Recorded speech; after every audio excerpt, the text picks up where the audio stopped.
Que bom! Estamos de volta com você para a lição agora de número 11. Estamos quase no final de um trimestre. Você está no canal Classe de Professores, que é um estudo resumido e objetivo da lição da Escola Sabatina, propiciando a você subsídios para, especialmente como professor, expor a lição em sua unidade da Escola Sabatina. Nessa semana, analisando o capítulo 10 de Daniel. O que nós temos no capítulo 10 de Daniel? O título diz, da batalha à vitória. E um resumo do capítulo 10 seria o primeiro tópico. Nesse tempo, Daniel já estava com 90 anos de idade. Já estava uma pessoa idosa. E o texto diz que ele dedicou 3 semanas para a intercessão pelo povo de Deus. Qual era o temor dele?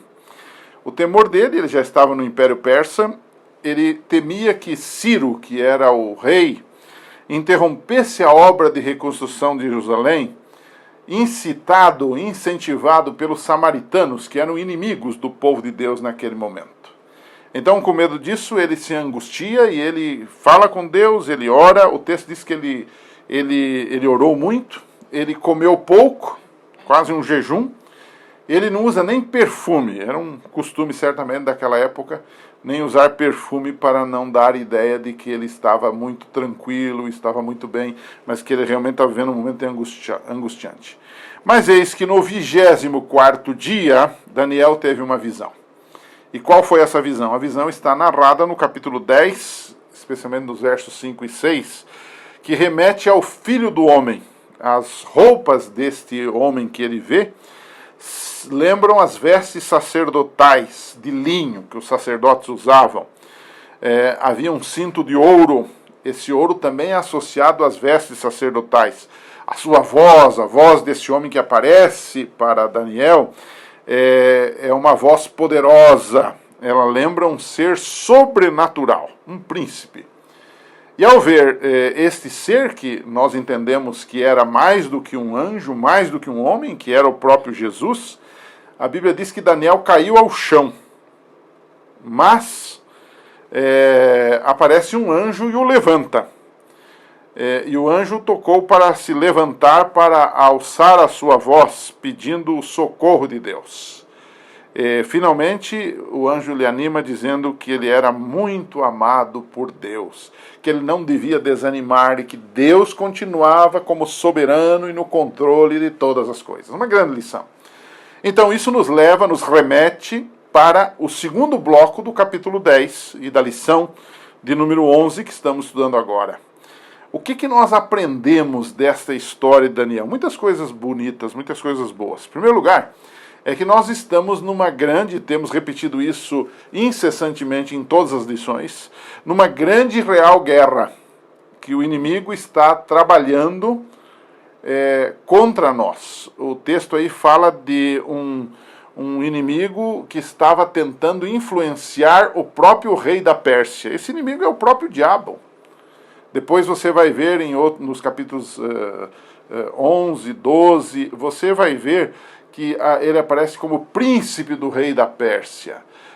Dá ideia de uma força antagônica ao príncipe dos exércitos do Senhor, a Miguel, ou seja, a força em oposição a Deus, que é o próprio Satanás. E essa guerra, é a segunda lição que tiramos, ela é espiritual, porque aqui está Miguel de um lado e está esse príncipe do rei da Pérsia do outro lado, influenciando o rei da Pérsia para não ajudar, não repatriar, não reconstruir Jerusalém e os planos de Deus serem frustrados. Porque o diabo sabia que, como resultado disto, o povo se estabelecendo na terra prometida de novo, as profecias do Velho Testamento todas iriam se cumprindo, até chegar em quem? Até chegar o Messias, que ele deveria nascer em Belém, que ele deveria morrer em Jerusalém, enfim, que ele deveria passar por Nazaré. Então, se o povo não voltasse, se a terra não fosse de novo habitada, a Palestina, as profecias iam se inviabilizar. E o diabo estava segurando as coisas para que isso,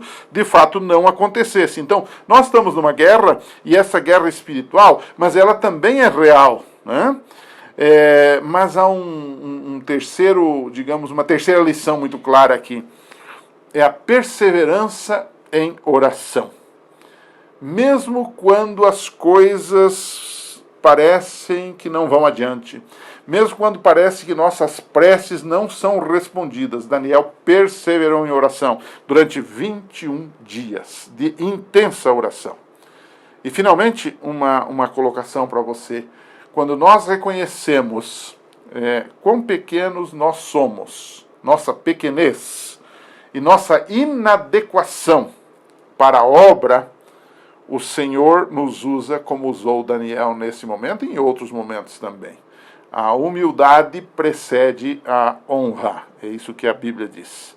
E aí eu terminaria, faz algumas semanas que pelo tempo da lição não tenho feito isso, mas hoje eu gostaria de terminar deixando com você, para você conversar com seus alunos, uma pergunta.